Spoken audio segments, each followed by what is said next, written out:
Hello my dear students, मैं हूं Meenakshi from पवन वाग एकेडमी। बच्चों, पवन वाग एकेडमी में आप सभी का स्वागत है। बच्चों, आज हम लोग देखने जा रहे हैं मैग्नेटिक मटेरियल का पार्ट 4। ऑलरेडी इसके 3 लेक्चर्स अपलोड हो चुके हैं, 3 पार्ट अपलोड हो चुके हैं। आज हम लोग इसका पार्ट 4 स्टार्ट करने वाले हैं। तो ये लेक्चर देखने से पहले मैं आपको ज़रूर रिक्वेस्ट करूँगी कि पार्ट 3 जो है, आपने चाहे तीनों लेक्चर्स नहीं देखे होंगे, लेकिन जो पार्ट 3 है वो ज़रूर देखें बच्चों, क्योंकि पार्ट 3 का और आज के लेक्चर का बहुत ज़्यादा लिंक है। लेकिन फिर भी अगर आपने देखा नहीं है तो कोई बात नहीं, मैं थोड़ा बहुत यहाँ पे इंट्रोडक्शन आपको बताने वाली हूँ और उसी के साथ आज का लेक्चर आगे हम लोग कंटिन्यू करेंगे। ठीक है, तो स्टार्ट करते हैं आज का लेक्चर विदाउट वेस्टिंग टाइम। लेकिन उसके पहले मैं आपको बता दूं, पवन वाग एकेडमी का ऐप भी है, इसको ज़रूर डाउनलोड करें। इसमें आपको सभी वीडियोस मिल जाएंगे, सभी लिंक भी मिल जाएंगे। ठीक है, तो बच्चों आज का जो हमारा टॉपिक है 11.5 वो है मैग्नेटिक प्रॉपर्टीज ऑफ मटेरियल्स। लेकिन इसके पहले मैं थोड़ा सा इलेक्ट्रॉनिक कन्फिगरेशन, मतलब जो केमिस्ट्री का पार्ट है उसको मैं थोड़ा टच करना चाहूँगी, क्योंकि वो हम लोग यहाँ पे यूटिलाइज करने वाले हैं। तो इसके पहले ये टॉपिक स्टडी करने से पहले मैं आपको थोड़ा सा केमिस्ट्री का जो हमारा इलेक्ट्रॉनिक कन्फिगरेशन है उसको थोड़ा सा पढ़ा देती हूँ। देखो क्या है बच्चों, इलेक्ट्रॉनिक कन्फिगरेशन आपको याद होगा, मैंने आपको पढ़ाया था। एक सब्सटेंस लेते हैं हम लोग, मान लो जिंक लिया मैंने, तो जिंक का एटॉमिक नंबर कितना होता है आपको याद होगा। जिंक में कितने इलेक्ट्रॉन्स होते हैं? 26 इलेक्ट्रॉन्स होते हैं। तो इसका इलेक्ट्रॉनिक कन्फिगरेशन हमने कैसे किया था? 1s2, 2s2, 2p6, 3s2, 3p6, 4s2 and 3d6। ऐसे ही होता है। कितने हुए देखो, 2 + 2 4, 4 + 6 10, 10 + 8 18, 19 20 एंड 26 हो गए 26। तो ये है इलेक्ट्रॉनिक कन्फिग्रेशन ऑफ जिंक। तो बच्चों जो लास्ट की शेल है, मतलब जो वैलेंस इलेक्ट्रॉन है, उसके ब्लॉक्स हम लोग एसपीडीएफ ब्लॉक्स हमने ड्रॉ किए थे। तो यहाँ पे भी मैं एसपीडीएफ ब्लॉक्स ड्रॉ करने वाली हूँ इन दोनों के। लास्ट लेक्चर में मैंने इसको डिटेल में पढ़ाया है बच्चों, और अगर इसमें और भी ज़्यादा डिटेल में चाहिए तो आप केमिस्ट्री के वीडियोस देखो, उसमें आपको अच्छे से समझ में आ जाएगा। तो ये 4s2 का, S का एक ही ब्लॉक होता है, लेकिन D के 5 ब्लॉक्स होते हैं, है ना। D के 5 ब्लॉक्स हमने ड्रॉ किए थे, 1 2 3 4 एंड 5। तो ये क्या हो गया? 3d6। तो चलो 4s2 का पेयर्ड इलेक्ट्रॉन रहेंगे, 2 है मतलब एक इलेक्ट्रॉन। पॉलीज एक्सक्लूजन प्रिंसिपल आपको याद होगा, no 2 electrons spin in the same direction. 2 electron एक ही डायरेक्शन में, सेम डायरेक्शन में स्पिन नहीं करते, वो अलग अलग डायरेक्शन में स्पिन करते हैं। मतलब आपको याद होगा, मैंने बताया था लास्ट लेक्चर में, इलेक्ट्रॉन जो है वो न्यूक्लियस के अराउंड भी घूमता है एंड खुद के अराउंड स्पिन भी करता है। मतलब वो कुछ ऐसे घूमता है, खुद के अराउंड भी घूमेगा, न्यूक्लियस के अराउंड भी घूमेगा, खुद के अराउंड भी घूमेगा, न्यूक्लियस के अराउंड भी घूमेगा, ऐसे घूमेगा वो, है ना। तो 2 इलेक्ट्रॉन जब पेयर में रहेंगे तो 2 इलेक्ट्रॉन, एक इलेक्ट्रॉन अगर ऐसे स्पिन कर रहा है तो दूसरा इलेक्ट्रॉन ऐसे स्पिन करेगा। दोनों इलेक्ट्रॉन ऐसे स्पिन करते करते करते करते वो ऑर्बिट को भी रोटेट करेंगे। ठीक है, तो एक का स्पिन अगर इस डायरेक्शन में है, इसको हम कुछ डायग्रामेटिकली ऐसे दिखाते हैं, तो दूसरे का स्पिन उल्टा रहेगा। इसमें कितने इलेक्ट्रॉन्स है बच्चों? 6 इलेक्ट्रॉन्स है। तो पहले ये क्या करते हैं, ये एक एक ब्लॉक कंप्लीट कर लेते हैं, 1 2 3 4 5, है ना। 1 2 3 4 5 और 2 बाकी हैं, 6 है ना टोटल। तो एक यहाँ से स्टार्ट करेगा, एक इलेक्ट्रॉन एक इलेक्ट्रॉन। देखो पहले वो सभी ब्लॉक्स कंप्लीट कर लेगा, देन पेयर फॉर्म करेगा। तो 1 2 3 4 5 एंड देन 1 2 3 4 5 6। एक मिनट, एक ही होगा ना बच्चों, यहाँ पे ये 5 है ऑलरेडी ना, मैंने 2 एक्स्ट्रा निकाल दिए यहाँ पे। तो 1 2 3 4 5 6, बस इतने ही रहेंगे, है ना। तो यहाँ पे अगर आप ऑब्जर्व करें तो देखो ये पेयर्ड है, ये इसमें 2 इलेक्ट्रॉन्स है, इसमें 2 इलेक्ट्रॉन्स है, लेकिन इसमें एक ही इलेक्ट्रॉन है ना। तो ये अनपेयर्ड है, इनको कहा जाता है अनपेयर्ड। उसके बाद ऐसे ही हमने और एक एग्जाम्पल देखा था। I am so sorry students, ये जो मैंने दिया ना, ये किसका एग्जाम्पल है? एक सेकेंड, मैंने गलती कर दी है ना। ये किसका एग्जाम्पल है बच्चों? जिंक नहीं, ये आयन का एग्जाम्पल है। जिंक के तो 30 इलेक्ट्रॉन्स होते हैं ना, ये किसका एग्जाम्पल लिया मैंने, आयन का। ओके, सिमिलरली ऐसे ही हम लोग जिंक का एग्जाम्पल लेंगे। जिंक का एटॉमिक नंबर इलेक्ट्रॉन्स कितने हैं उसमें, 30 इलेक्ट्रॉन्स है जिंक में। तो क्या बनेगा, जिंक का इलेक्ट्रॉनिक कन्फिग्रेशन रहेगा 1s2 2s2 2p6 3s2 3p6 and 4s2 and 3d10। देखो हो गए 30 इलेक्ट्रॉन्स, ये जिंक का। अब इसको इलेक्ट्रॉनिक कन्फिग्रेशन हम लोग निकालेंगे तो हमें क्या मिलेगा, यहाँ पे बनेगा 4s2, यहाँ पे बनेगा डी के कितने होते हैं, 10 होते हैं, सॉरी 1 2 5 ब्लॉक्स, 2 3 4 एंड 5। तो ये 4s2 का ऐसे होगा 3s10 3d10, मतलब 1 2 3 4 5 6 7 8 9 10। तो ये हो गया हमारा 3d10, 4s2 एंड 3d10। बच्चों अगर आप ऑब्जर्व करोगे तो जिंक में एक भी अनपेयर्ड इलेक्ट्रॉन नहीं है, सभी क्या है, पेयर्ड है। तो जो अनपेयर्ड होते हैं उनका मैग्नेटिक फील्ड कैसे होता है, देखो अगर इलेक्ट्रॉन, हमने देखा कि इलेक्ट्रॉन जब ऑर्बिट में घूमता है कुछ ऐसे, न्यूक्लियस के अराउंड इलेक्ट्रॉन, मान लो ये इलेक्ट्रॉन यहाँ रोटेट हो रहा है, तो इसका अपोजिट डायरेक्शन जो है, इलेक्ट्रॉन ऐसे घूम रहा है तो इसके अपोजिट डायरेक्शन में रहेगा करंट। तो इस करंट की वजह से क्या बनती है, magnetic field. Right hand thumb rule से हम लोग उसकी मैग्नेटिक फील्ड निकालते हैं, मैग्नेटिक डाइपोल बनता है।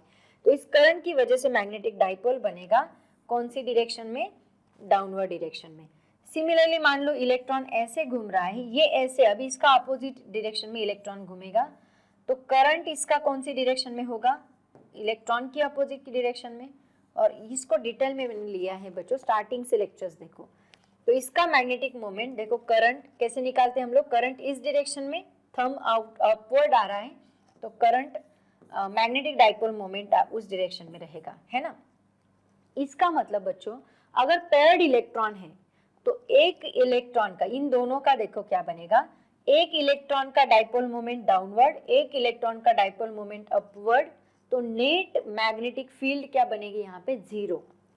नेट या फिर रिजल्टेंट बोलते हैं हम इसको, resultant magnetic field resultant magnetic field क्या बनेगी यहाँ पे, जीरो बनेगी इस केस में। कहाँ, पेयर्ड में।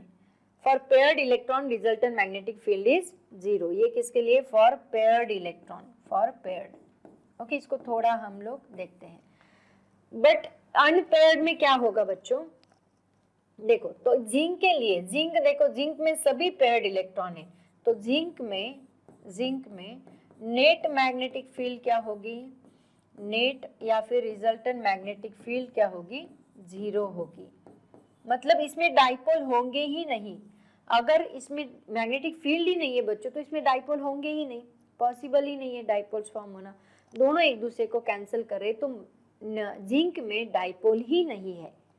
तो बच्चों जो ऐसे सब्सटेंस होते हैं जिसमें नेट मैग्नेटिक फील्ड जीरो होती है, मतलब बस पेयर्ड इलेक्ट्रॉन्स ही होते हैं, ऐसे सब्सटेंस को हम लोग बोलते हैं डायामैग्नेटिक सब्सटेंस। क्या बोलते हैं, डायामैग्नेटिक मटेरियल बोलो चाहे तो, डायामैग्नेटिक मटेरियल, मतलब जिसमें नेट मैग्नेटिक फील्ड क्या होती है, जीरो होती है। तो आज हम इन्हीं की बात करने वाले हैं।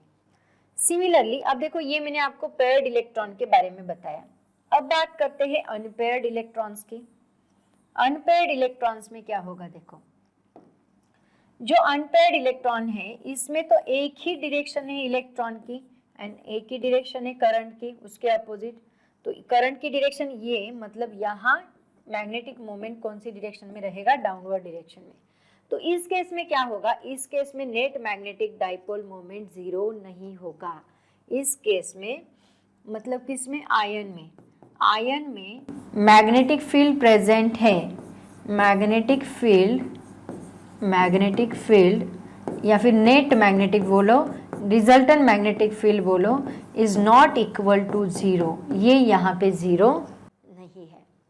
तो बच्चों ऐसे सब्सटेंस जो होते हैं जिसमें नेट मैग्नेटिक फील्ड जीरो नहीं होता, मतलब डाइपोल अवेलेबल है, ऐसे सब्सटेंस को हम लोग बोलते हैं एक तो पैरामैग्नेटिक बोलेंगे या फिर फेरोमैग्नेटिक बोलेंगे। समझ में आया? एक तो पैरामैग्नेटिक बोलो या फिर फेरोमैग्नेटिक मटेरियल बोलो। तो बच्चों आज हम इन्हीं की बात करने वाले। आज हम लोग ये 3 सब्सटेंस स्टडी करने वाले। पहला डाईमैग्नेटिक, दूसरा पैरामैग्नेटिक, तीसरा फेरोमैग्नेटिक। बहुत डिटेल में लेने वाली हूँ। सबका मैग्नेटिक फील्ड प्रोड्यूस होगा, कैसे होगा, क्या होगा, एक्सटर्नल मैग्नेटिक फील्ड में रखने के बाद क्या होगा, उसकी प्रॉपर्टीज, उससे रिलेटेड क्यूरीज लॉ, ये सभी बातें आज मैं लेने वाली हूँ डिटेल में। तो हो सके तो बच्चों हेडफोन लगा के बैठे। सब लोग बहुत अच्छे से लेक्चर करेंगे। मैचेस चल रही है, वर्ल्ड कप चल रहा है, मुझे पता है सबका ध्यान उधर है, लेकिन थोड़ा सा ध्यान आप इधर भी दे दो। मैचेस देखो, मैचेस देखने के साथ साथ लेक्चर्स भी देखा करो, ताकि दोनों चीज़ें अगर बैलेंस रहेगी, एंजॉयमेंट के साथ साथ स्टडी भी रहेगा तो बेटर रहेगा, है ना। तो लेक्चर देखने के बाद मैचेस देखो या मैचेस देखने के बाद लेक्चर देखो, लेकिन लेक्चर ज़रूर देखो बच्चों। तो देखते हैं आज का टॉपिक स्टार्ट करते हैं। ये हमारा सब प्रीवियस लेक्चर था। प्रीवियस लेक्चर में मैंने और भी डिटेल में लिया है, इसको आप लोग ज़रूर देखें।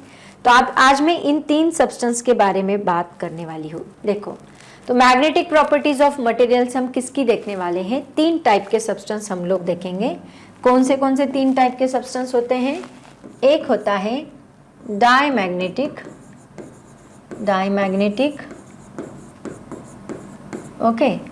दूसरा पैरामैग्नेटिक, 3 टाइप के सब्सटेंस हैं, पैरामैग्नेटिक। एंड तीसरा फेरोमैग्नेटिक।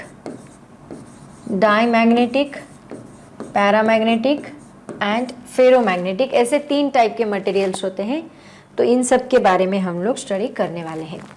तो सबसे पहले हम लोग देखेंगे बच्चों diamagnetism on the basis of paired electron orbit. हमें पता है डाईमैग्नेटिक में पेयर्ड होते हैं, पैरामैग्नेटिक में अनपेयर्ड होते हैं, फेरोमैग्नेटिक में भी अनपेयर्ड होते हैं। लेकिन दोनों को अलग अलग क्यों कहा गया है ये मैं डिटेल में बताने वाली हूँ। लेकिन सबसे पहले हम लोग देख लेते हैं डाईमैग्नेटिक। तो बच्चों इसके ऊपर आपको क्वेश्चन पूछा जाता है। कैसे क्वेश्चन पूछा जाएगा इसके ऊपर? जरा क्वेश्चन नोट डाउन कर ले आप लोग, मैं बताती हूँ इसके ऊपर क्वेश्चन क्या पूछा जाता है। Explain diamagnetism on the basis of paired electron orbit. Explain diamagnetism on the basis of paired electron orbit, ऐसे क्वेश्चन आपको पूछा जाएगा। बच्चों डिटेल में लिख के दूंगी मैं, हर एक पॉइंट को कैसे लिखना है, क्या लिखना है, सब कुछ लिख के दूंगी। बस आप क्या करो, अपनी खुद की भी नोट्स बनाओ। और अगर किसी को बहुत बोर होता है लिखना, तो आप क्या करो, इसका स्क्रीनशॉट निकाल के, है ना, ऐसे रिड्यूस करके प्रिंट आउट्स मिलती है, वैसे प्रिंट आउट्स निकालो, वो भी बेटर रहेगा। उससे आपका टाइम भी बच जाएगा लिखने का। जल्दी से लेक्चर देख के आप लोग उससे रिवीजन कर सकते, बार बार लेक्चर देखने की ज़रूरत नहीं पड़ेगी। रिड्यूस प्रिंट आउट्स अगर आपने निकाल लिए स्क्रीनशॉट्स के सबकी, तो बार बार लेक्चर देखने की ज़रूरत नहीं पड़ेगी, वहीं से रिविजन हो जाएगा, है ना। शॉर्टकट मेथड है। तो diamagnetism on the basis of paired electron orbit क्या होगा? देखो अभी बच्चों यहाँ पे मैंने आपको क्या बताया कि यहाँ पे पेयर्ड इलेक्ट्रॉन्स ही है, तो मैं यहाँ पे पेयर्ड इलेक्ट्रॉन्स लेती हूँ। देखो ठीक से देखना है सब लोगों ने। मैंने क्या किया, पेयर्ड इलेक्ट्रॉन लिए। ये एक इलेक्ट्रॉन जो है वो कुछ ऐसे घूम रहा है ना। इलेक्ट्रॉन, मान लो पहला इलेक्ट्रॉन जो है वो कुछ इस डायरेक्शन में घूम रहा है, इलेक्ट्रॉन इस डायरेक्शन में घूम रहा है मान लो, और उसकी वजह से फ्लो होने वाला जो करंट है वो कुछ इस डायरेक्शन में घूम रहा है, ठीक है। करंट अगर इस डायरेक्शन में घूम रहा है बच्चों, तो राइट हैंड, अपना राइट हैंड लेना है सब लोगों ने। राइट हैंड लेने के बाद उसकी मैग्नेटिक डाइपोल मोमेंट बनेगी। करंट घूम रहा है मतलब इसका मतलब इसकी मैग्नेटिक डाइपोल मोमेंट हो रही है। तो मैंने क्या किया, राइट हैंड लिया। कर्ल फिंगर्स कहाँ जाएंगे? करंट की डायरेक्शन की ओर। जहां थंब आउटस्ट्रेच करेगा वो मैग्नेटिक डाइपोल की मोमेंट होगी। तो करंट इस डायरेक्शन में, थंब कहाँ जा रहा है? डाउनवर्ड। तो ये रहा मैग्नेटिक डाइपोल मोमेंट, ठीक है। पेयर्ड इलेक्ट्रॉन से बच्चों, ये मैंने एक इलेक्ट्रॉन दिखाया, ऐसे ही दूसरा इलेक्ट्रॉन है। दूसरा electron according to Pauli's exclusion principle, दूसरा इलेक्ट्रॉन इसके अपोज में घूम रहा है ना। तो ये इस डायरेक्शन में जा रहा है, तो यहाँ पे मैंने और दूसरा इलेक्ट्रॉन लिया, ये उसका न्यूक्लियस। दूसरा इलेक्ट्रॉन घूमेगा इस डायरेक्शन में, ओके। दूसरा इलेक्ट्रॉन इस डायरेक्शन में, तो उसका जो करंट है वो इस डायरेक्शन में जाएगा। करंट अभी जा रहा है इस डायरेक्शन में, तो इलेक्ट्रॉन्स को मैंने इस डायरेक्शन में घुमाया, थंब कहाँ आउटस्ट्रेच कर रहा है, इलेक्ट्रॉन ऐसे आएगा ना, यहाँ से घूम के वो इस डायरेक्शन में आएगा, तो करंट ऐसे, थंब कहाँ जा रहा है, अपवर्ड, तो यहाँ मैग्नेटिक मोमेंट रहेगा upward. Okay, thumb upward, magnetic moment एक इलेक्ट्रॉन का अपवर्ड, दूसरे इलेक्ट्रॉन का डाउनवर्ड। मैंने क्या बोला, इक्वल एंड अपोजिट करके वो एक दूसरे को कैंसल आउट कर रहे हैं, तो यहाँ नेट मैग्नेटिक फील्ड नहीं है। अब मैंने क्या किया बच्चों, देखो ये सब्सटेंस मैंने लिया डायमैग्नेट का, इसके एक ही इलेक्ट्रॉन की पेयर मैंने ली है, बस एक इलेक्ट्रॉन की पेयर की हम बात करें, ऐसे बहुत सारे इलेक्ट्रॉन्स हैं। ओके, तो ये सब्सटेंस मैंने लिया, इस सब्सटेंस को मैंने क्या किया, एक मैग्नेटिक फील्ड के अंदर रखा। मान लो यहाँ पे एक नॉर्थ पोल है, यहाँ पे एक साउथ पोल है, और मैग्नेटिक फील्ड नॉर्थ से साउथ की तरफ जा रही है, लाइंस कुछ ऐसे जा रही है नॉर्थ से साउथ की तरफ, एंड इन लाइंस के बीच में मैंने एक डायमैग्नेटिक सब्सटेंस रख दिया। तो तब क्या होगा देखो, तो यहाँ पे अब मैं इसके बारे में सोच लेते हैं हम लोग। तो इसमें ही, इसी सब्सटेंस में ये दोनों इलेक्ट्रॉन भी हैं, तो इसको मैंने बस ये डायग्राम मैंने ऐसे निकाला ना, मैग्नेटिक फील्ड में यहाँ पे दिखाती हूँ कुछ इस डायरेक्शन में, तो ये एक्सटर्नल मैग्नेटिक फील्ड है बच्चों, ये जो मैंने दिखाई ये एक्सटर्नल मैग्नेटिक फील्ड है, उसको मैंने ऐसे दिखाया। तो हुआ क्या देखो, अब ये इलेक्ट्रॉन्स एक्सटर्नल मैग्नेटिक फील्ड के अंदर आ गए, तो लेंस, अभी तक आपका वो चैप्टर हुआ नहीं, इलेक्ट्रोमैग्नेटिक इंडक्शन अभी मैं अपलोड करने वाली हूँ वीडियोस। तो यहाँ पे एक साइंटिस्ट थे, उन्होंने क्या कहा कि जब हम किसी सब्सटेंस को किसी एक्सटर्नल मैग्नेटिक फील्ड के अंदर रखते हैं, तो वो सब्सटेंस क्या करता है, खुद के अंदर एक करंट इंड्यूस करता है, मतलब करंट जनरेट करता है। इसको हम बहुत डिटेल में पढ़ेंगे बच्चों, बस फिलहाल अभी इतना याद रखो कि जब किसी सब्सटेंस को हम मैग्नेटिक फील्ड के अंदर रखते हैं, किसी करंट कैरिंग लूप को मैग्नेटिक फील्ड के अंदर रखते हैं, तो वो खुद का करंट जनरेट करता है, लेकिन वो करंट जो वो जनरेट करता है उसकी डायरेक्शन जो है वो अपोजिट होती है, और उसको कहा जाता है इंड्यूस्ड करंट। मतलब देखो यहाँ पे ये मैंने वायर लिया, मान लो इस वायर में करंट इस डायरेक्शन में मैंने फ्लो किया, और इसको मैंने एक मैग्नेटिक फील्ड के अंदर रख दिया, एक मैग्नेटिक फील्ड के अंदर रख दिया। तो ये वायर का खुद का करंट तो है ही बच्चों, लेकिन इस मैग्नेटिक फील्ड की वजह से इसके अंदर और एक करंट आ जाएगा, मैग्नेटिक फील्ड की वजह से इसके अंदर और एक करंट आएगा, लेकिन उसकी डायरेक्शन जो है वो कैसी होगी, that is of opposite direction, magnetic field के डायरेक्शन के अपोजिट डायरेक्शन यहाँ पे होगी, और इसको कहा जाता है इंड्यूस्ड करंट। और ये कहा था पता है, लेंज नाम के एक साइंटिस्ट थे, उन्होंने कहा था, इसलिए उसको लेंज लॉ कहा जाता है। ठीक है, तो Faraday's law and Lenz law ऐसे दो लॉज है, वो हम लोग नेक्स्ट लेक्चर में स्टडी करेंगे। फिलहाल तो आपको ये याद रखना है कि मैग्नेटिक फील्ड के अंदर रखने के बाद वो लूप ने क्या किया, करंट इंड्यूस्ड किया। बच्चों ध्यान से सुनना है, सब लोगों ने हेडफोन लगा के सुनना है, बार बार सुनना है अगर समझ में नहीं आता है, क्योंकि ये बहुत बेसिक कंसेप्ट है और बहुत डेप्थ कंसेप्ट है। तो इसको यहाँ पे जब हम रखेंगे तो यहाँ पे करंट तो फ्लो हो ही रहा है, लेकिन इन्होंने क्या किया, अब खुद का एक करंट जनरेट किया। वो करंट कौन सा है, इंड्यूस्ड करंट, और वो इंड्यूस्ड करंट की डायरेक्शन कौन सी होगी बच्चों, अपोजिट होगी। तो मान लो यहाँ पे करंट इस डायरेक्शन में फ्लो रहा है, मैग्नेटिक फील्ड इस डायरेक्शन में, करंट की डायरेक्शन ये है, करंट की डायरेक्शन कौन सी है, मैग्नेटिक फील्ड इस डायरेक्शन में, करंट की डायरेक्शन ये है, ऐसे हम लोग मान के चलते हैं। तो यहाँ करंट की डायरेक्शन देखो कौन सी होगी, यहाँ पे करंट की डायरेक्शन ये खुद के करंट की, लेकिन इंड्यूस्ड करंट की डायरेक्शन मैंने कौन सी बताई, मान लो ये इंड्यूस्ड करंट की डायरेक्शन है, वो दोनों लूप के लिए सेम रहेगी, यहाँ पे भी एंड यहाँ पे भी। तो देखो ये करंट है, यहाँ पे ये ऐसे फ्लो होगा ना, सेम यहाँ पे भी सेम उसी डायरेक्शन से ये इंड्यूस्ड करंट फ्लो हो रहा है, मतलब यहाँ पे भी इसी डायरेक्शन से ऐसे फ्लो हो रहा है, यहाँ पे भी ऐसे ही फ्लो हो रहा है। ये इंड्यूस्ड करंट मैंने दिखाया, ये इंड्यूस्ड करंट है, इसको चाहे तो कैपिटल आई से दिखाओ, आई मैंने लगाया मतलब इंड्यूस्ड करंट। तो यहाँ पे ये ऐसे घूम रहा है, यहाँ पे भी ऐसे, दोनों लूप में वो इंड्यूस्ड करंट सेम डायरेक्शन देगा।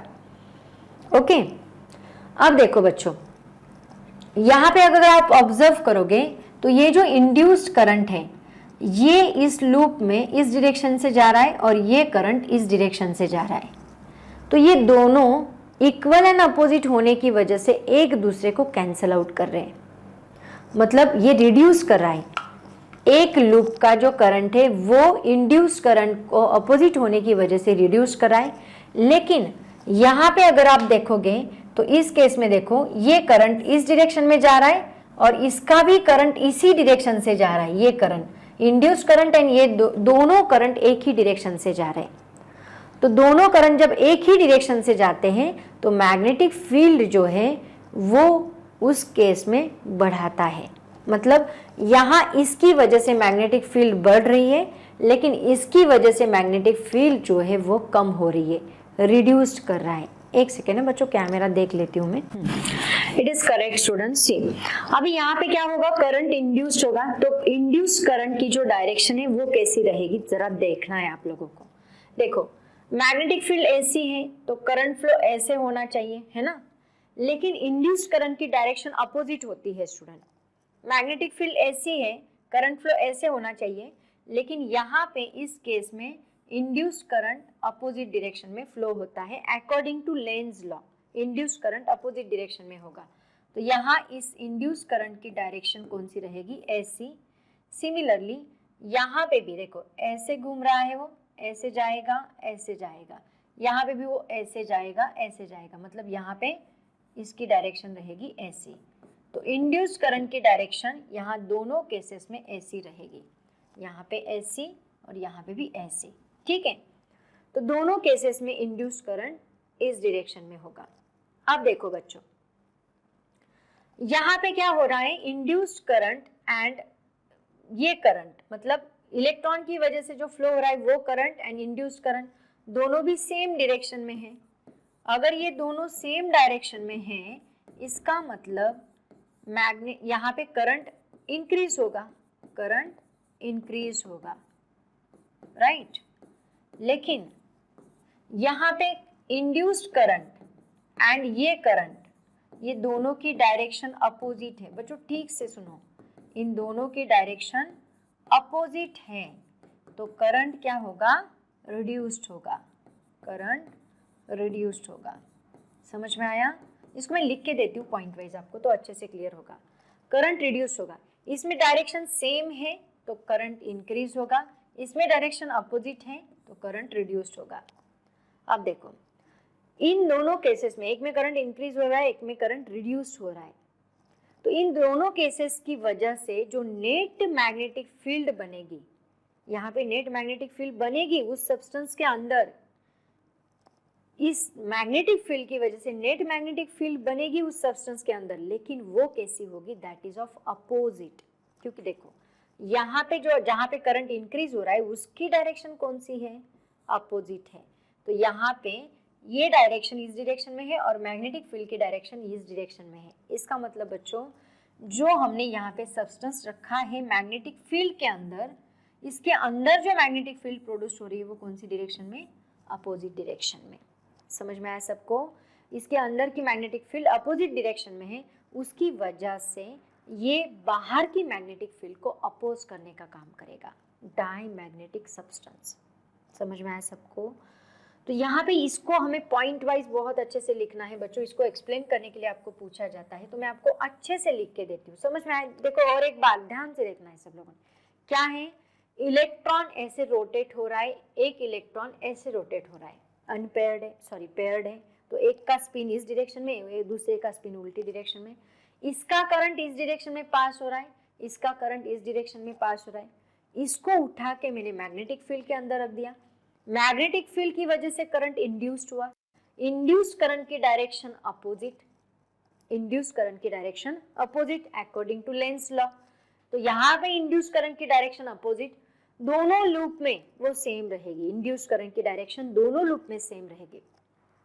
तो जब वो दोनों लूप में सेम है तो एक लूप में जो ऑलरेडी करंट है उसके अपोजिट है एंड दूसरे लूप में जो ऑलरेडी करंट है उसके सेम डायरेक्शन में है। तो जहां सेम डायरेक्शन में है इंड्यूस्ड करंट एंड आई, तो करंट इंक्रीज होगा, जहां अपोजिट डायरेक्शन में है तो करंट डिक्रीज होगा। और जहां पे करंट डिक्रीज होगा उसका डाइपोल मोमेंट उसी डायरेक्शन में है, तो वो उसको कुछ काम का नहीं है, क्योंकि इसमें करंट डिक्रीज हो रहा है, तो ये कुछ काम का नहीं है। लेकिन ये इसको अपोज करने का काम करेगा। ये अपोजिट डायरेक्शन में है और ये इस डायरेक्शन में है, तो वो अपोजिट डायरेक्शन में उसको अपोज करने का काम करेगा, है ना।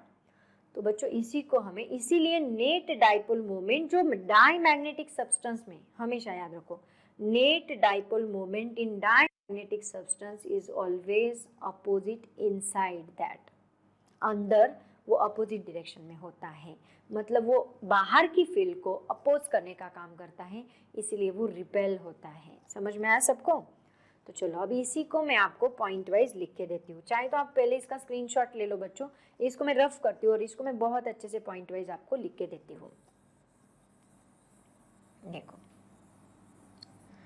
चलो पहला पॉइंट हम लोग लिखेंगे, consider an electron of diamagnetic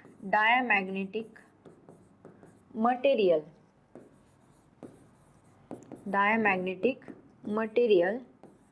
revolving in a orbit around the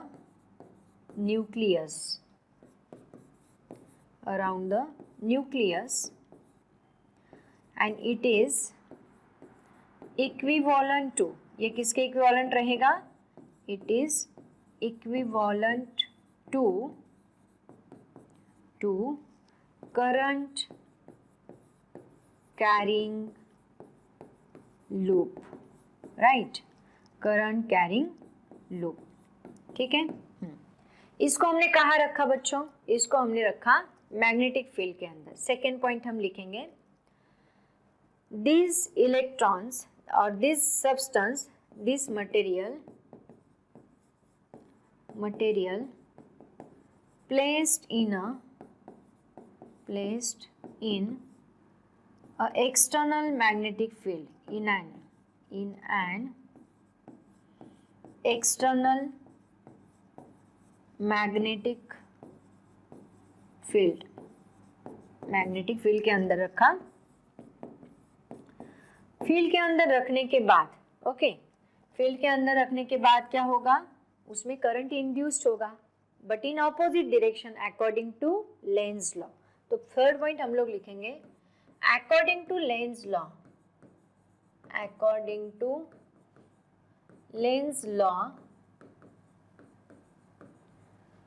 the current induces in a orbit but in opposite direction। Lenz law ने वही बताया कि करंट जो प्रोड्यूस होता है वो अपोजिट डायरेक्शन में प्रोड्यूस होता है। कैसे होता है, क्या होता है, इलेक्ट्रोमैग्नेटिक इंडक्शन में हम लोग पढ़ेंगे बच्चों। According to Lenz law, the current induces in orbit but in opposite direction. Okay. अब यहाँ पे दो पेयर से, okay, out of the pair of electron, one electron is having the current direction is same as that of the induced current, but one electron is having the current direction is opposite to that of the induced current.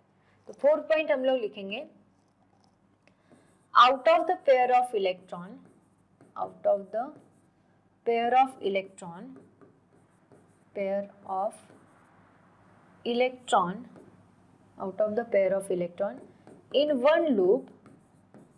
in one loop the direction of current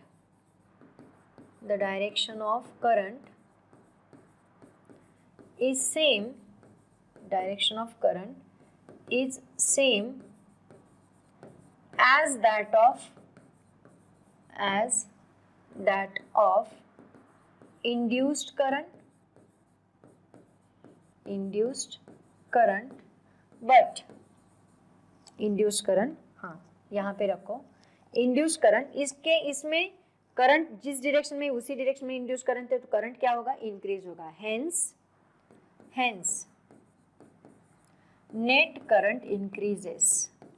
Net current increases. Net current increases. Okay. Fifth point, in other loop. In other loop, बच्चों पहले समझ लेना तो लिखते बराबर आएगा. In other loop, the direction of current is opposite to that of induced current.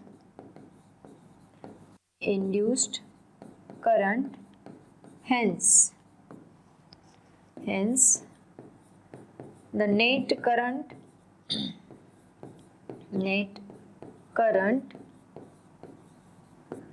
reduced. Okay. Therefore, अब last point क्या आएगा? Therefore, the net magnetic dipole moment is opposite to that of the external magnetic field. Therefore, the net magnetic dipole moment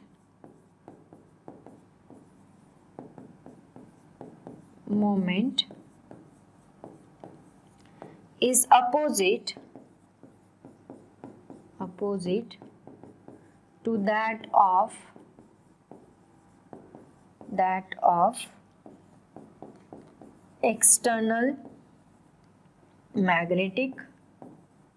of external magnetic field.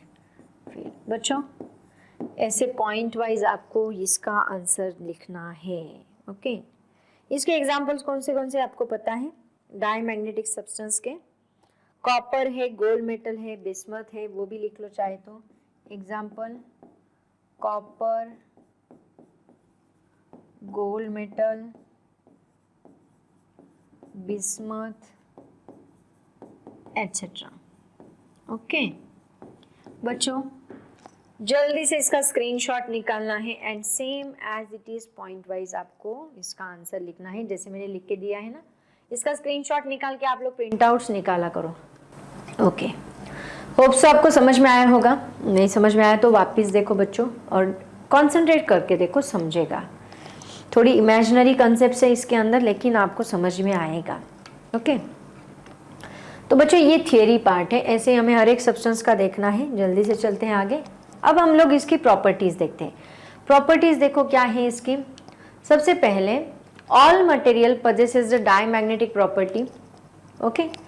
In some it is weaker than other properties such as paramagnetism or ferromagnetism which mask the diamagnetism.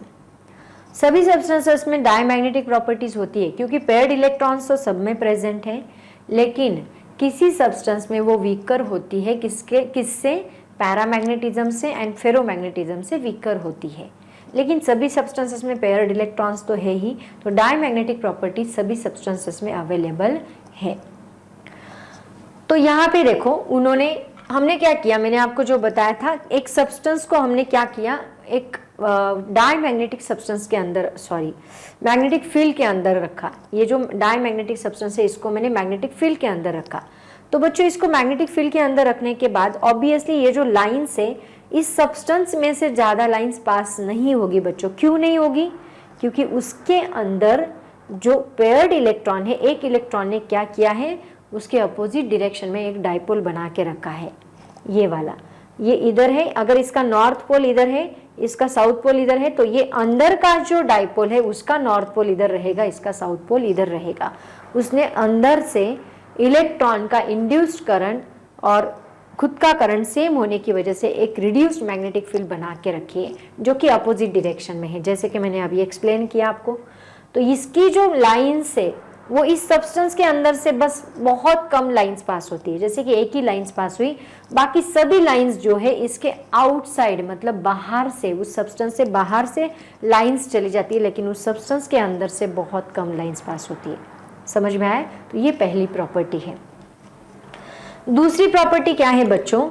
When a diamagnetic material is placed in an external magnetic field, वही जो अभी बताया, the induced magnetic field inside the material repels, अंदर की induced magnetic field क्या करेगी, इसको repel करेगी, the magnetic lines of force resulting in reduction in magnetic field inside the material, उसकी वजह से अंदर मैग्नेटिक फील्ड रिड्यूस्ड होती है। ठीक है, सेकेंड प्रॉपर्टी।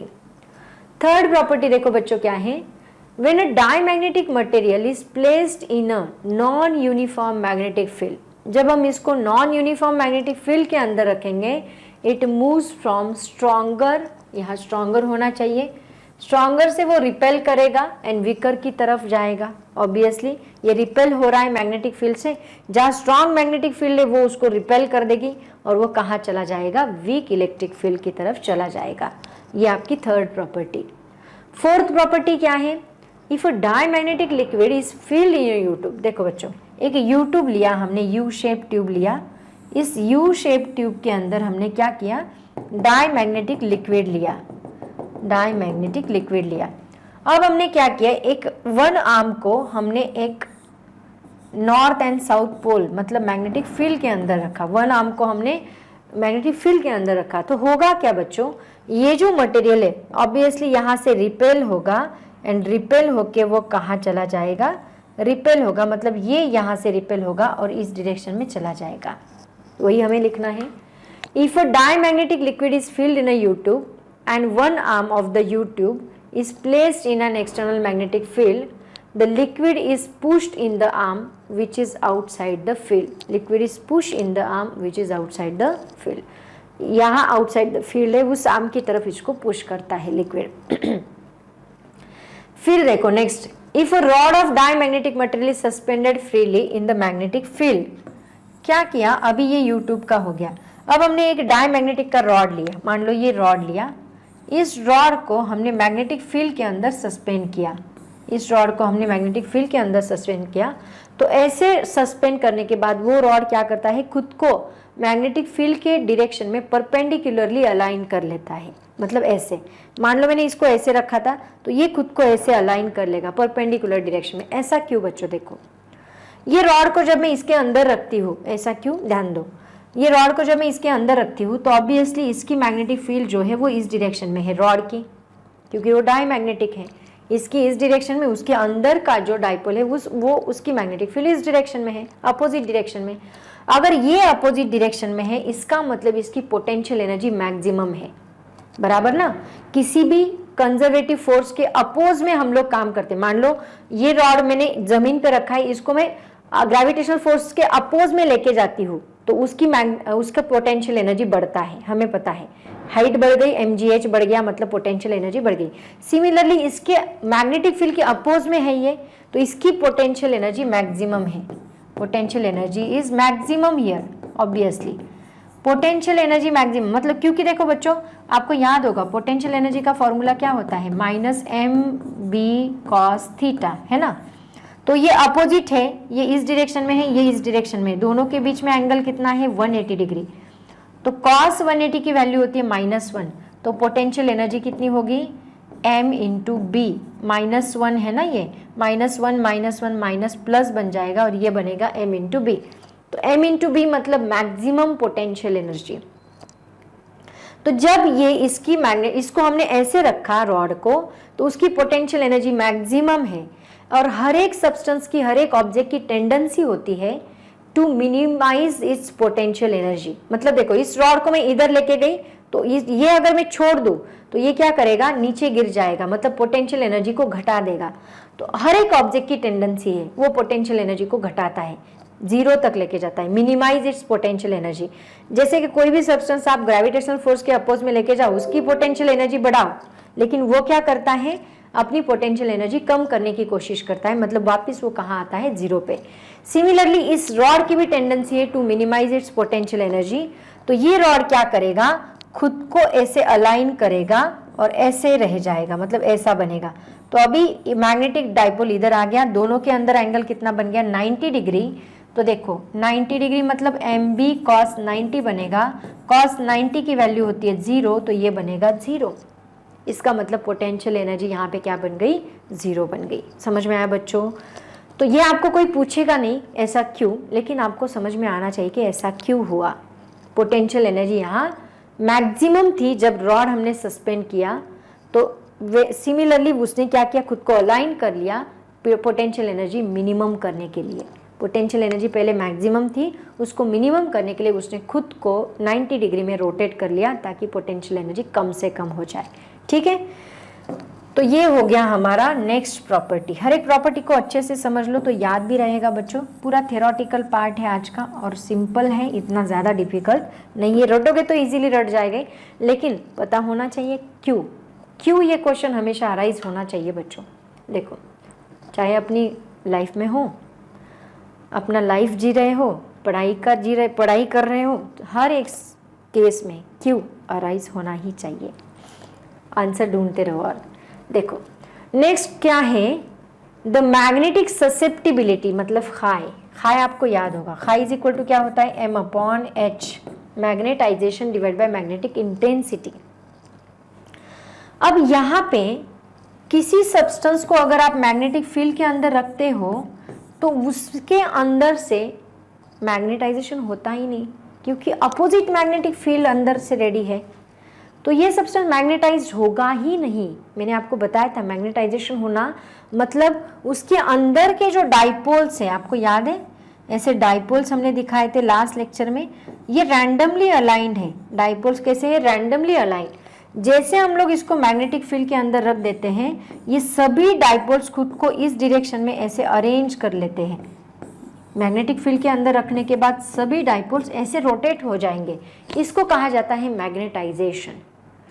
तो बच्चों इसके अंदर अब डाइपोल है ही नहीं, डाइपोल ही नहीं है, तो वो खुद को अलाइन क्यों करेंगे, और खुद को अलाइन नहीं करेंगे इसका मतलब मैग्नेटाइजेशन होगा ही नहीं। इसका मतलब क्या, इसके अंदर का मैग्नेटाइजेशन हुआ ही नहीं, मतलब बहुत कम यहाँ पे मैग्नेटिक लाइंस पास हुई है। इसका मतलब मैग्नेटाइजेशन जो है वो बहुत कम है, और बहुत कम होने की वजह से ससेप्टिबिलिटी बहुत कम है। वो कितनी है, निगेटिव, क्योंकि वो इस डायरेक्शन में है और फील्ड इस डायरेक्शन में है, इसकी वजह से वो निगेटिव है। फील्ड इस डायरेक्शन में, मैग्नेटाइजेशन इस डायरेक्शन में, इसका मतलब ये निगेटिव है। और उसकी रेंज कितनी है, that is 10⁻³ to 10⁻5, that is very very small. तो ये सब इसकी प्रॉपर्टीज है बच्चों। इसका स्क्रीनशॉट निकाल के मुझे लगता है आपने अपनी नोटबुक में लिखना चाहिए। तो बच्चों ये थी प्रॉपर्टीज ऑफ डायमैग्नेटिक सब्सटेंस। तो डायमैग्नेटिक सब्सटेंस मैंने डिटेल में आपको बताया है बच्चों। ऐसे ही हमें देखना है पैरामैग्नेटिक। एक्चुअली ये टॉपिक बहुत बड़ा है बच्चों, एक लेक्चर में खत्म होने वाला नहीं है, 1-2 लेक्चर्स तो भी लगेंगे, क्योंकि मैं डिटेल में लेने वाली हूँ ये टॉपिक। इसके ऊपर बहुत सारे सवाल पूछे जाते हैं बोर्ड में, as well as competitive exam में भी 1-2 सवाल तो इसके ऊपर होते ही हैं बच्चों। तो ये था हमारा डायमैग्नेटिक सब्सटेंस। समझ में आया सबको? पेयर्ड इलेक्ट्रॉन, सबसे इंपॉर्टेंट बात, पेयर्ड इलेक्ट्रॉन की वजह से अंदर डाइपोल कुछ भी नहीं है, डाइपोल 0 है, मैग्नेटिक फील्ड 0 है, डाइपोल नहीं है मतलब मैग्नेटिक फील्ड नहीं है, 0 है।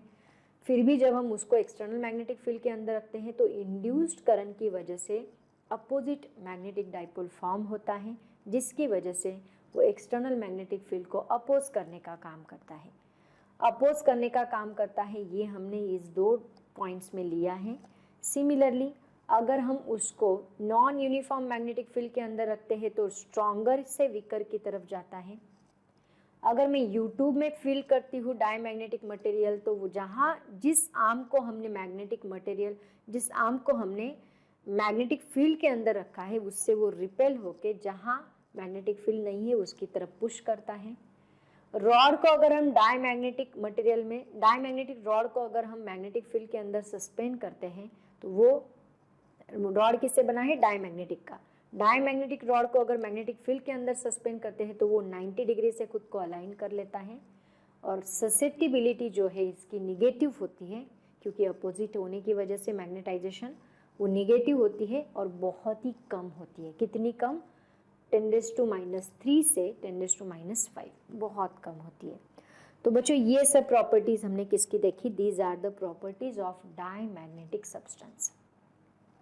अब हम बात करते हैं हमारे सेकेंड सब्सटेंस के, जिसका नाम है पैरामैग्नेटिक मटेरियल। बच्चों एक सेकेंड ना, नो एक सेकेंड, मुझे ना पैरामैग्नेटिक मटेरियल को डिटेल में पढ़ाना है। मैंने यहाँ पे सेपरेट से स्लाइड लेनी चाहिए और इसको डिटेल में पढ़ाएंगे, ठीक है। इसका पैरामैग्नेटिक मटेरियल मतलब क्या होता है इसको हम पढ़ लेते हैं। तो टाइटल दो सेकेंड, पैरामैग्नेटिक मटेरियल। बच्चों आज पैरामैग्नेटिक मटेरियल ही होगा, मुझे लगता है फेरोमैग्नेटिक मटेरियल आज नहीं होगा, क्योंकि पैरामैग्नेटिक मटेरियल भी बहुत डिटेल में पढ़ना है हम। तो चलते हैं पैरामैग्नेटिक मटेरियल की तरफ। पैरामैग्नेटिक मटेरियल, ओके सी। पैरामैग्नेटिक मटेरियल मतलब क्या बच्चों? एक ऐसा मटेरियल जिसमें अनपेयर्ड इलेक्ट्रॉन्स होते हैं और उसकी वजह से मैग्नेटिक डाइपोल मोमेंट अवेलेबल होता है। तो पहला पॉइंट हम वही लिखेंगे, paramagnetic material means, paramagnetic material means a substance which having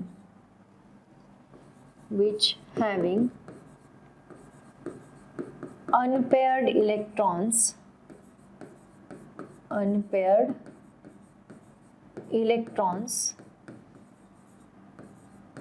due to that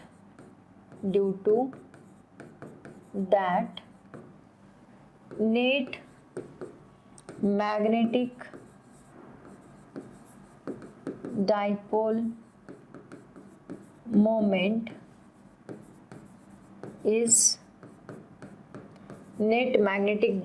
moment is not zero, ठीक है। देखो हाँ, लेकिन एक डाइपोल की बात कर रहे हैं हम लोग, net dipole moment of that dipole is not zero, जिसमें है।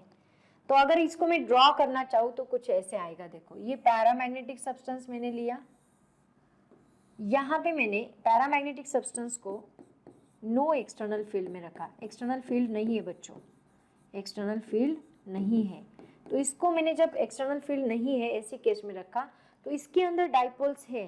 डायमैग्नेटिक में जैसे डाइपोल्स थे ही नहीं, क्योंकि इलेक्ट्रॉन्स ने इसको कैंसिल आउट कर दिया था, पेयर्ड थे ना, लेकिन यहाँ पे है। तो डाइपोल है, तो डाइपोल को हम लोग ऐसे एरो से दिखाते हैं। तो डाइपोल है, लेकिन कुछ डाइपोल ऐसे, कुछ डाइपोल ऐसे, इनको कोई भी डायरेक्शन नहीं है, किसी भी डाइपोल को डायरेक्शन नहीं है। ऐसा क्यों बच्चों? नो एक्सटर्नल फील्ड या वीक एक्सटर्नल फील्ड में मान लो मैंने रखा, वीक एक्सटर्नल फील्ड है, बहुत वीक एक्सटर्नल फील्ड है, वीक एक्सटर्नल फील्ड इसके अंदर मैंने रखा। तो यहाँ पे भी क्या होगा, ये थोड़े बहुत ओरिएंट करेंगे, लेकिन इतने भी नहीं, इसमें भी सेम रहेगा।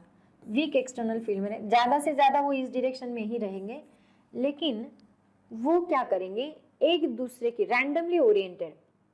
When paramagnetic substance are placed in a no external field या फिर weak external field, then their dipoles are randomly oriented due to thermal agitation. Temperature की वजह से वो खुद को रैंडमली, क्योंकि पता है ना बच्चों, जब टेम्परेचर, आपको पता होगा एटम मॉलिक्यूल्स को जब हम हीट अप्लाई करते हैं, हीट अप्लाई करने के बाद उनकी काइनेटिक एनर्जी बढ़ती है।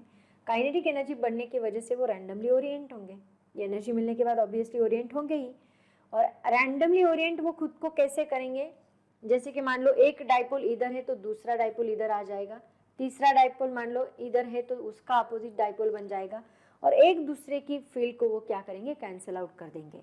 मतलब जब उसको हम लोग एक्सटर्नल फील्ड के अंदर नहीं रखते, तो उस केस में डाइपोल का नेट मैग्नेटिक डाइपोल मोमेंट कितना होता है, जीरो। इवन अगर उसको डाइपोल मोमेंट है, फिर भी वो नेट पूरे सब्सटेंस का डाइपोल मोमेंट हमें कितना मिलता है, जीरो मिलता है। ओके, तो सेकेंड पॉइंट हम लिखेंगे, when paramagnetic substance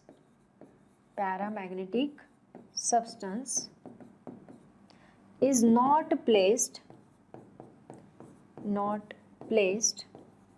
in any external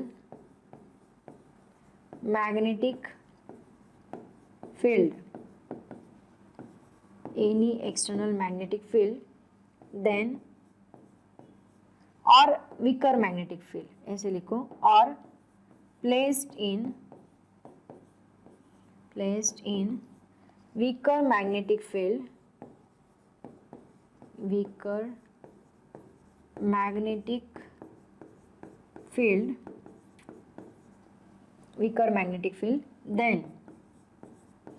then due to thermal agitation,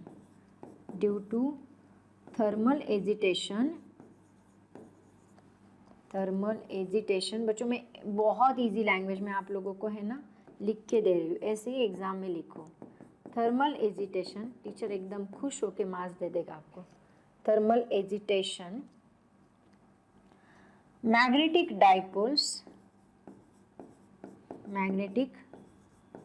dipoles are randomly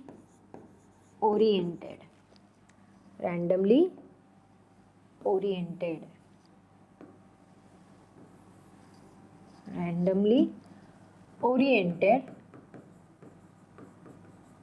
hence net dipole moment is zero, ठीक है। ये हो गया हमारा सेकेंड पॉइंट। अब हमने क्या किया बच्चों, हमने थर्ड पॉइंट लिखते हैं।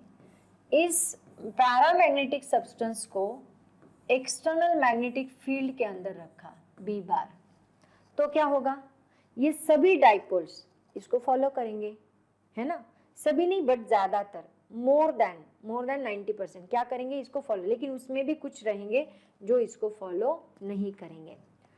इसका मतलब ये सभी डाइपोल सभी क्या करेंगे, इस डायरेक्शन में ओरिएंट करेंगे, लेकिन थोड़े बहुत जो है ना वो कुछ रैंडमली ओरिएंटेड रहेगी, लेकिन ज्यादातर मैक्सिमम केसेस में क्या होगा, all dipole oriented themselves in the direction of magnetic field. ये सब क्या करेंगे, और इसी को हम कहते हैं मैग्नेटाइज्ड होना, इसी को कहा जाता है मैग्नेटाइजेशन। ओके, तो नेक्स्ट पॉइंट हमारा रहेगा, when paramagnetic material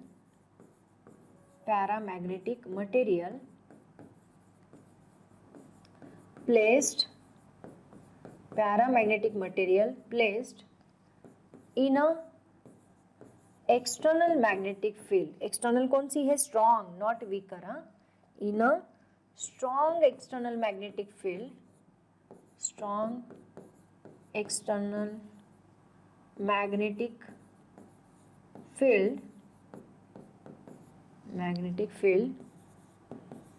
then maximum magnetic dipoles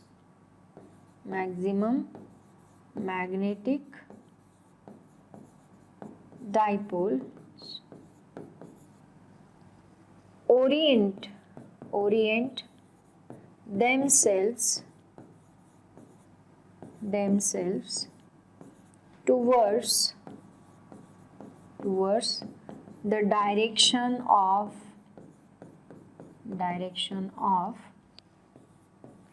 applied magnetic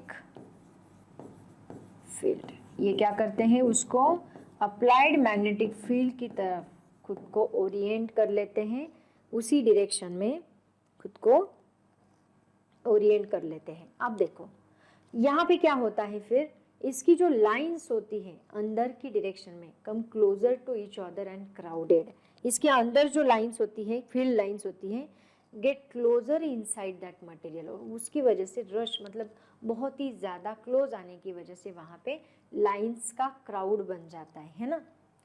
due to that, fourth point लिखो, due to that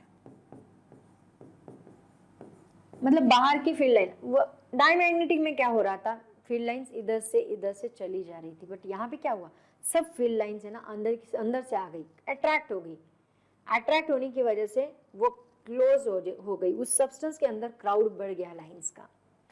due to that the field lines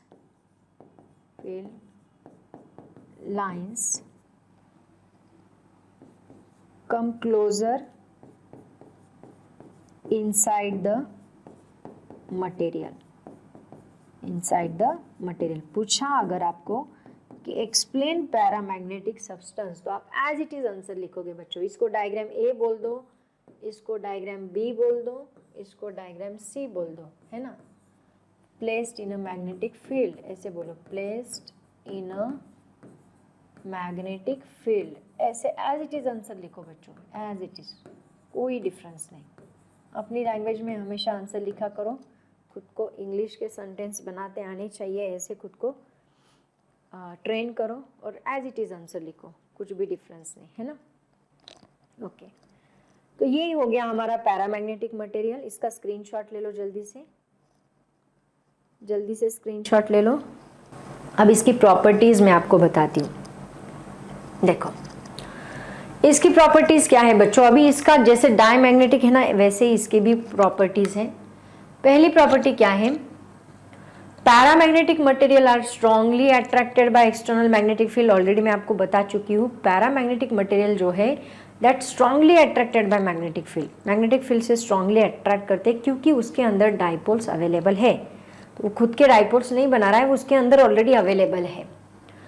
When a paramagnetic material is placed in a non-uniform magnetic field, it tends to move itself from weaker region to stronger। ये उल्टा है diamagnetic से, क्योंकि वो attract हो रहा है तो वीकर से वो स्ट्रॉन्गर की तरफ चला जाएगा, अट्रैक्ट कर लेगा।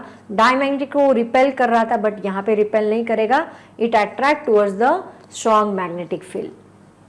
When paramagnetic liquid is placed in a you tube, यहाँ सब प्रॉपर्टीज उल्टी है बच्चों। जब हम उसको U-tube मैनोमीटर में रखेंगे and then with a magnet kept in a closer vicinity of one of the arm, closer vicinity of one of the arm मतलब एक आर्म जहाँ पे हमने मैग्नेटिक फील्ड लगाई है उस प्लेस में अगर हम उसको लेके आए तो क्या होगा, it is observe that the liquid rises into arm close to the magnet. जो मैग्नेट की साइड में, अब उल्टा हो गया बच्चों। देखो ऐसा आर्म हमने लिया था, एक सेकेंड, क्या कहाँ पे लूँ, एक मिनट, यहाँ मैं स्लाइड ही ले लेती हूँ सेपरेट। यहाँ पे हमने क्या किया था, एक U-tube लिया था, है ना, ये U-tube, और इस U-tube के अंदर मान लो यहाँ तक हमने ये पैरामैग्नेटिक मटेरियल लिया है, यहाँ तक ही है, और इसको मैंने मैग्नेट के अंदर रखा है, इस आर्म को मैंने मैग्नेट के अंदर रखा, मैग्नेटिक फील्ड के अंदर रखा। तो होगा क्या, ये लिक्विड इस डायरेक्शन में, वहाँ रिपेल हो रहा था लेकिन यहाँ क्या होगा, राइज होगा, मतलब लिक्विड यहाँ तक आ जाएगा, यहाँ से वो नीचे आ जाएगा और यहाँ से ऊपर चला जाएगा, मतलब राइज होगा जिस साइड में मैग्नेट है।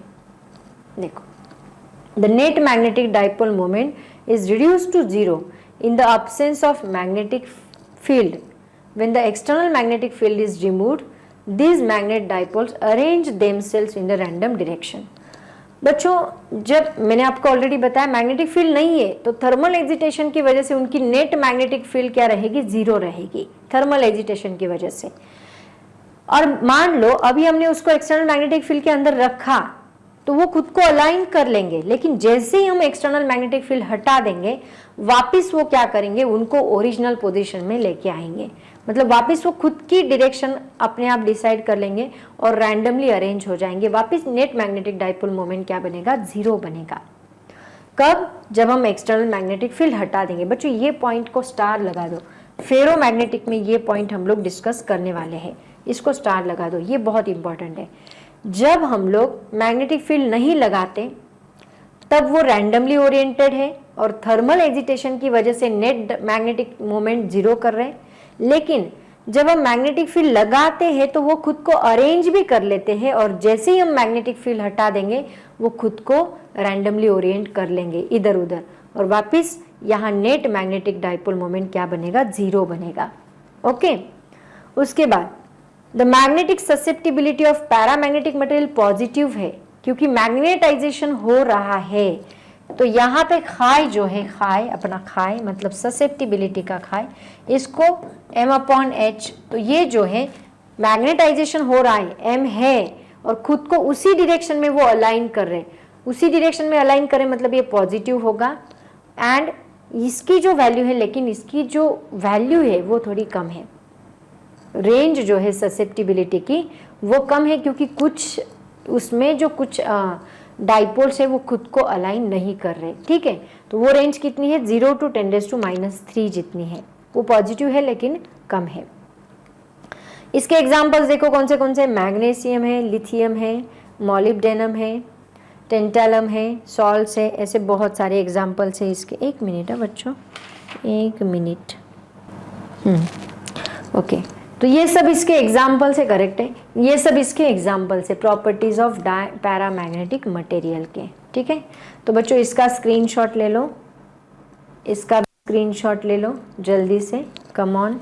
ओके स्टूडेंट्स, अभी देखो यहाँ पे और एक पॉइंट मैं आपको बताना चाहती हूँ। आपको बहुत बार एग्जाम में पूछा जाता है कि कौन सा सब्सटेंस डायमैग्नेटिक है, कौन सा सब्सटेंस पैरामैग्नेटिक है, उसको आइडेंटिफाई करो, ऐसे पूछा जाता है।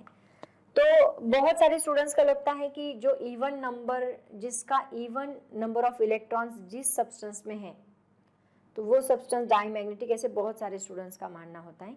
इवन नंबर मतलब क्या, बच्चों को लगता है इवन नंबर मतलब पेयर्ड इलेक्ट्रॉन है, सबकी पेयर बन चुकी, 6 इलेक्ट्रॉन है मान लो, 6 इलेक्ट्रॉन है तो 2 की पेयर 3 बन गई, तो पेयर्ड इलेक्ट्रॉन मतलब डायमैग्नेटिक। बच्चों ऐसे नहीं होता। मैं आपको एग्जांपल देती हूँ। देखो हेलियम हमें पता है, हेलियम के कितने इलेक्ट्रॉन्स होते हैं, हेलियम के 2 इलेक्ट्रॉन मतलब पेयर्ड हो गया। हाइड्रोजन लेते हैं, हाइड्रोजन के कितने इलेक्ट्रॉन्स हैं, हाइड्रोजन में 1 इलेक्ट्रॉन होता है ना। 1 इलेक्ट्रॉन मतलब इसका 1s1 आएगा, इलेक्ट्रॉनिक कन्फिग्रेशन क्या बनेगा, 1s1। तो इसमें एक अनपेयर्ड इलेक्ट्रॉन है, इस डायरेक्शन में एक अनपेयर्ड इलेक्ट्रॉन 1s1 है ना।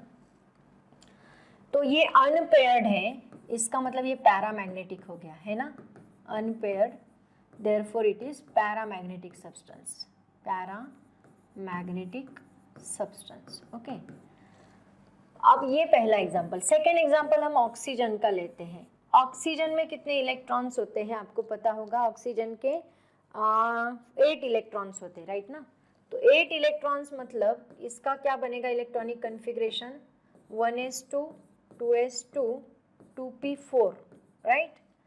तो 2s2 2p4 मतलब ये क्या बनेगा, देखो ये इस डायरेक्शन में 2s2 एक ब्लॉक ना, तो ये 2 इलेक्ट्रॉन्स हो गए।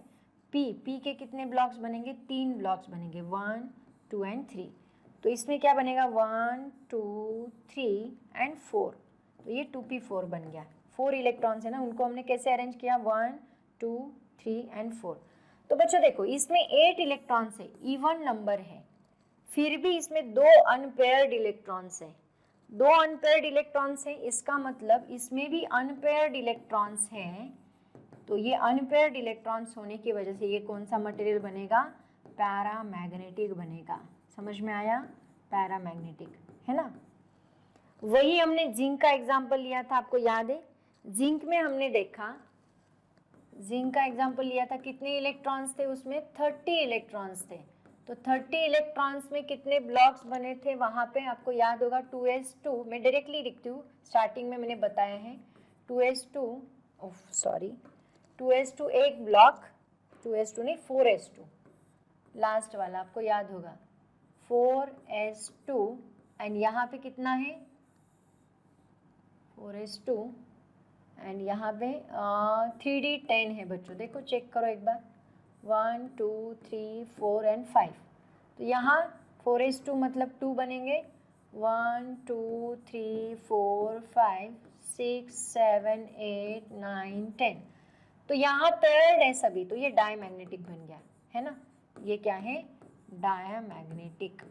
बच्चों देखो याद रखना है, तो जिसमें सब पेयर्ड है, अब ये इवन है, ये इवन है, ये भी इवन है, इवन इलेक्ट्रॉन से इवन है, ये ऑड है, इवन है, इवन है, ऑड है, लेकिन सभी even, it is not true कि सभी इवन इलेक्ट्रॉन्स वाले सब्सटेंस क्या होते हैं, डायमैग्नेटिक होते हैं। फॉर एग्जांपल आपको यहाँ पे बोल सकते हैं आप लोग ऑक्सीजन, ओके। तो ये आप लोग नोट लिख लो, note, it is not true, it is not true, it is not true,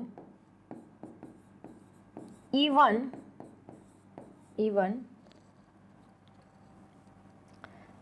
though even though the number of electrons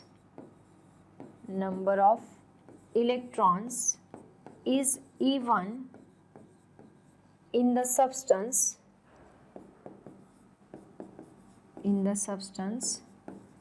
then it is diamagnetic. In the substance then it is diamagnetic. For example क्या है? For example oxygen जो कि paramagnetic है। तो कभी भी हमेशा electronic configuration लिखा करो, इलेक्ट्रॉनिक कन्फिग्रेशन लिख के फिर आप लोग उसका डिक्लेयर करो कि ये डायमैग्नेटिक है या पैरामैग्नेटिक है, ठीक है। तो बच्चों ये था हमारा आज का टॉपिक। फेरोमैग्नेटिक अभी बाकी है क्योंकि इसका क्यूरीज लॉ भी बाकी है। फेरोमैग्नेटिक बहुत बड़ा टॉपिक है और टेम्परेचर वर्सेस उसका ग्राफ क्या आएगा एक्सेट्रा एक्सेट्रा सभी चीज़ें मैं आपको बहुत अच्छे से एक्सप्लेन करने वाली हूँ। तो बच्चों आज हम यहीं पे रुकते हैं। होप सो आपको सभी टॉपिक्स बहुत अच्छे से समझ में आए होंगे और सबकी है ना खुद की नोट्स बनानी है। टेक्स्ट बुक में ये सब एक्सप्लेन टॉपिक है, पॉइंट वाइज नहीं है। तो आपको मैंने पॉइंट वाइज लिख के दिया है, जितना मैंने लिख के दिया है बोर्ड पे उतना भी अगर आप एग्जाम में लिखते हो तो आपको आउट ऑफ मार्क्स ज़रूर आएंगे, गारंटी के साथ कहती हूँ। तो बच्चों यहाँ पे रुकती हूँ। ऑल द वेरी बेस्ट, पढ़ाई करते रहो। Thank you so much and bye bye.